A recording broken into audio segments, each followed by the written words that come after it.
Welcome back in Live Now. I'm Austin Westfall. Let's talk about the breaking news that's really been dominating much of our coverage as we've been continuing our coverage of the Middle East. This has been a big deal. Hezbollah leader Hassan Nasrallah being killed in an Israeli airstrike in Beirut. There was a question for quite some time as to whether or not he had actually been killed, and today it was finally confirmed that he was among those killed in those strikes in Beirut. This is a major story. Hal Kempfer is standing by to help us understand it. Hal, as always, it's good to see you. My question here is, there's always been a worry of a wider war breaking out between Hezbollah and between Israel, or to say a more extended version of what they've already been doing. I guess my question about Hezbollah is, are they even capable of a war at this point? Do we know? Austin, that's a very good question. And one of the problems is that in terms of command and control, and certainly internal communications, Hezbollah is in a period of chaos. They didn't want to use cell phones because they were pretty sure that Israel could track where the cell phones were, could intercept the messages. So they basically told their cadre, get off the phones and get rid of their phones. And they started using pagers. And of course, the pagers all blew up. One of the more amazing covert operations, I think, in history, that they had 4,000 pagers simultaneously explode. And then, of course, they had to rely on handheld radios, which the next day the handheld radios blew up, which this is affecting that middle to upper spectrum cadre. So they had communications problems. They don't trust, if they go back to regular old radio, that, of course, can be intercepted, can be jammed, a lot of things. They don't really trust the landline capability. Iran had helped them put in a fiber optic network years ago that Hezbollah believed had been compromised. So they were down to using couriers to move information. So the question is, could they even control that? Then you have all these senior leaders, of course, Nasrallah being confirmed as killed today. But with that, the meeting that he was supposed to be in was a meeting with his senior commanders.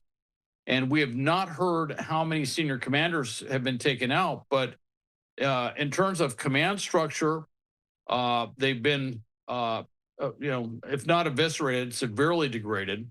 Communications capabilities severely degraded.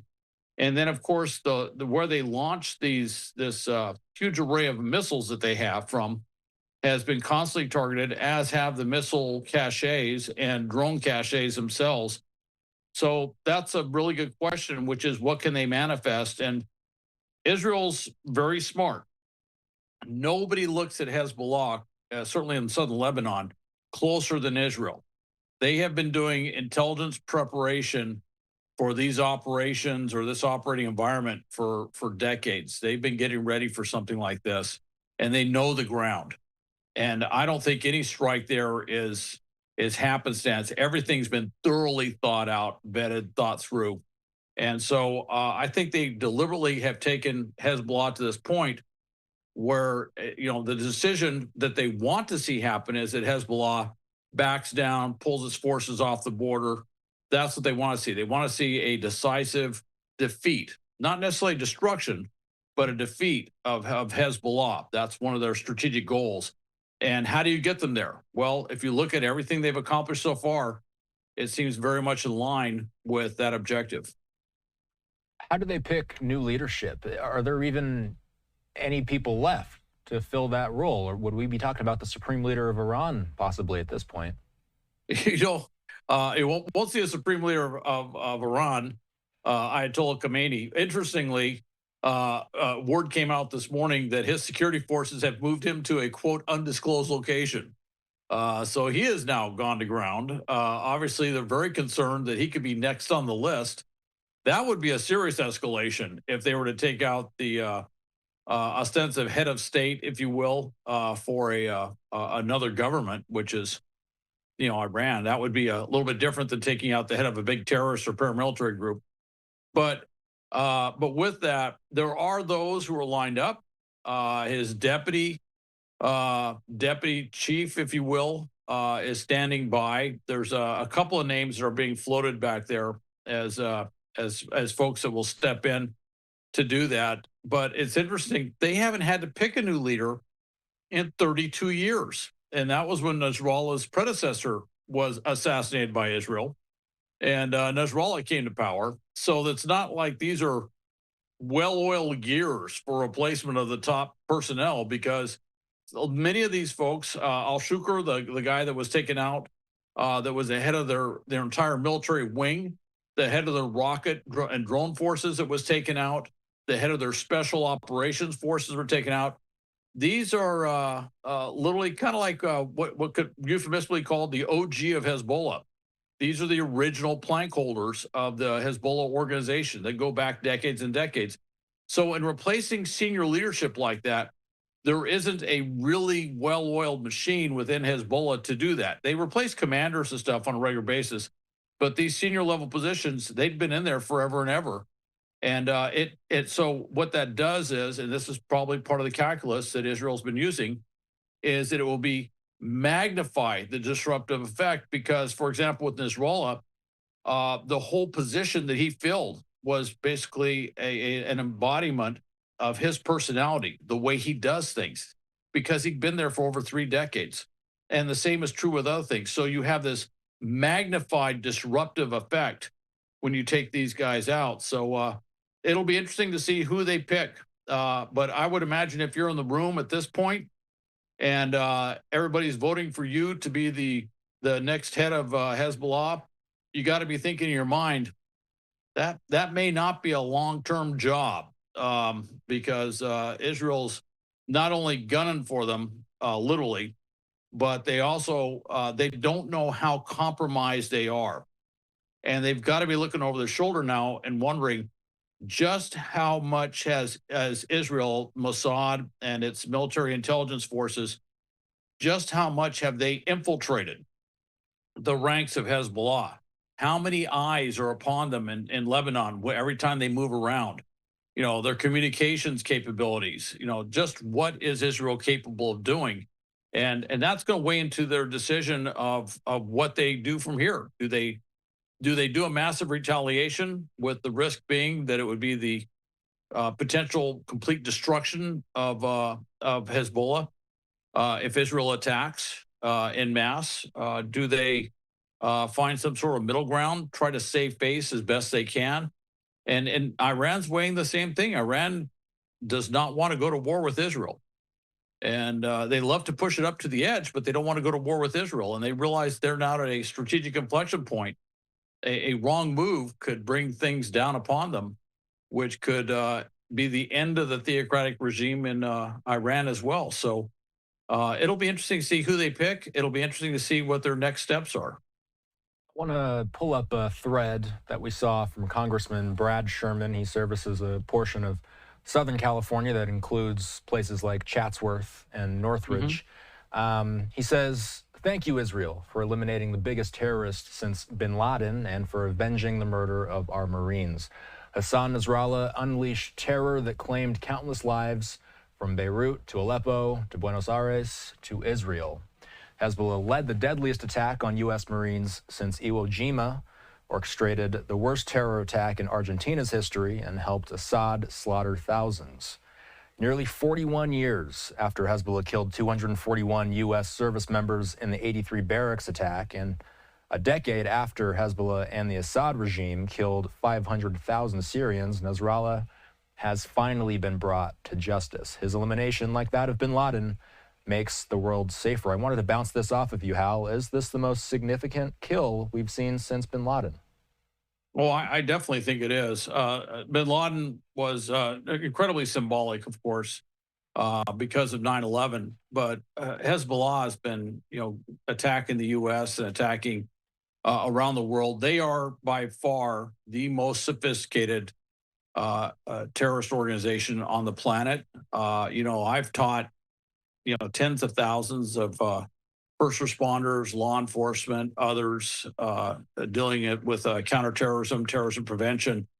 And one of the phrases that I would use and others would probably use was that on their worst day, Hezbollah was 10 times better than Al Qaeda was on their best day. They are that good, and they operate worldwide. They have cells in the Western Hemisphere. They have a fairly significant presence down South America in what's called the Tri-City area, Ciudad del Este. They've operated out there. That's where the operations for the horrific attacks in Buenos Aires. That's where that reference comes from. And of course, you may know that personally, the first person I've ever known that was someone I knew well that was killed in a terrorist attack was at the Marine Barracks in 1983. He was someone I served with, and so for me, yes, I am. Personally, I'm glad Nasrallah certainly is gone. I think it's about 4 decades late, but I'm glad that he's gone, and I'm glad that a number of others are gone. So there's a lot from the U.S. perspective on that. However, one of the things we need to be aware of is that, and this is already being talked about. It's there's reporting on it, but it's just a simple truth. Hezbollah has spent decades building up this global network. The question we've always had is, will they ever make the decision to operationalize some of these, what you could call sleeper cells, if you will? Some of these operatives they have worldwide. They have them all over. You mentioned Brad Sherman. They have them in Southern California. There may be Hezbollah operatives in his district. Now, most of what they do here in the U.S. is make money. A lot of money laundering, counterfeit goods schemes, all sorts of stuff. And they send that back to Hezbollah. But they are trained. They have very good trade craft. They were trained primarily by the Iranians. And by the way, if you go back historically, the Iranians' trade craft was pretty good because the Iranians originally were trained by guess who? Us, the U.S. Before the Shah fell, the U.S. worked very closely with Iranian forces, and after the revolution, if you will, some of those same individuals trained by the U.S. stuck around, said, "I have skills," and they were used by the regime. So some of that same trade craft is stuff that originated with us. And we actually do see some things that look like our trade craft being used against us, albeit decades old. It's still, it's still valid trade craft in many cases. And so the question is, what will they do? Will they try to compensate by doing terrorist attacks, covert operations worldwide to overcome the fact that they really can't do a lot operationally or do as much as they'd hope operationally in southern Lebanon? That's a distinct possibility, and that's something that I'm sure right now the FBI, Department of Defense, CIA, and others are looking at very closely. One more thing I want to ask you about before we go. This is a live look at Beirut. This is where we've been seeing so much military activity taking place. Just 24 hours ago, this camera was lighting up with explosions, with fires.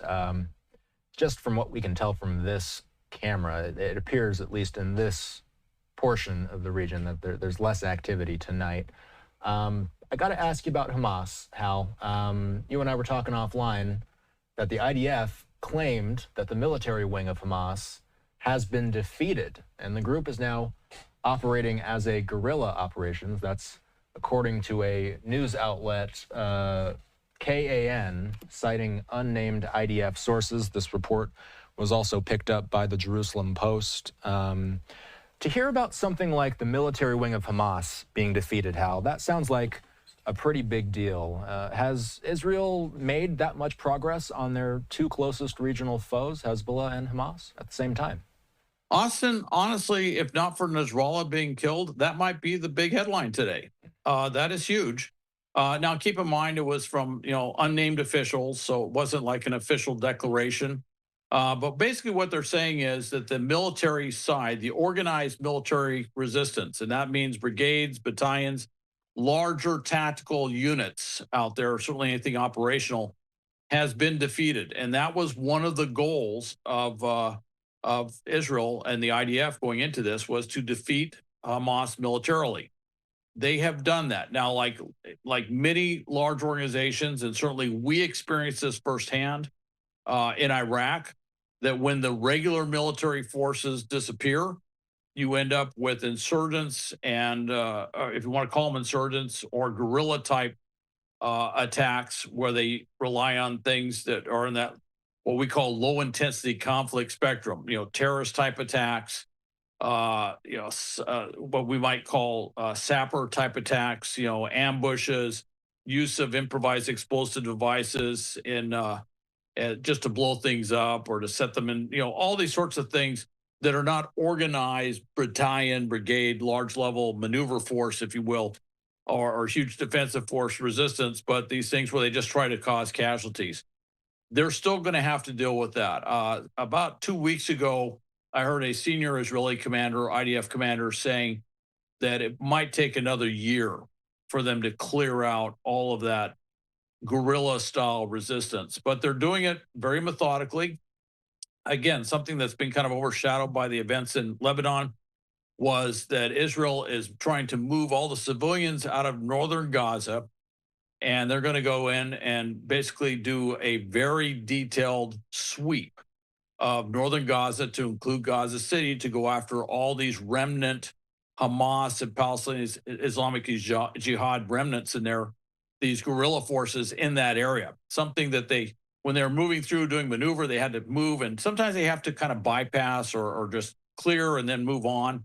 And it doesn't have that complete I don't want to say sanitization, maybe a way of looking at it, but that complete sweep that they have. Now that they've taken these larger elements, they have the time, and they're going to go through and do that detailed house by house, room by room, block by block clearing of all these places to make sure there are no remnant forces, that they've cleared out all the booby traps, done all the things they have to do, and that's part of that. But that's going to take a while. That's not something that's going to happen overnight. Al, we'll leave it there for now. As always, appreciate your time on a Saturday. Have a good rest of your weekend.